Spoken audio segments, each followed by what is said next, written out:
मुंबई अहमदाबाद राष्ट्रीय महामार्गावरील शिरसाड फाटा ब्रिज खाली वसई क्राईम ब्रांच युनिट 2 न मोठी कारवाई करत 1 कोटी रुपयांच्या बनावट नोटा जप्त केलेल्या आहेत।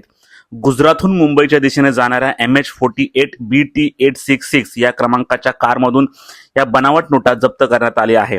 पोलिसांच्या माहितीनुसार कारमध्ये 500 रुपयांच्या तब्बल 20,000 बनावट नोटा एका बॅगेत आढळून आल्या। या नोटांची एकूण दर्शनी किंमत तब्बल 1 कोटी रुपये आहे। विशेष म्हणजे या बनावट नोटा सुमारे 30 लाख रुपयांना विकण्याचा डाव समोर आल्याची प्राथमिक माहिती आली आहे। या प्रकरणी संबंधित आरोपी हा कोपरगावचा रहिवासी असल्याची माहिती आहे। मात्र या बनावट नोटांचा पुरवठा नेमका कुठून झाला आणि या रॅकेट मागील मुख्य सूत्रधार कोण याचा तपास पोलीस करतात।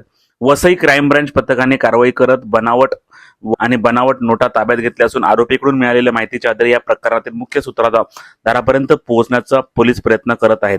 1 कोटींच्या बनावट नोटा केवळ 30 लाखात विक्रीचा डाव आणि महामार्गावरील पोलिसांची धडक कारवाई यामुळे विरार प्रकरणात याची मोठी चर्चा सुरू आहे।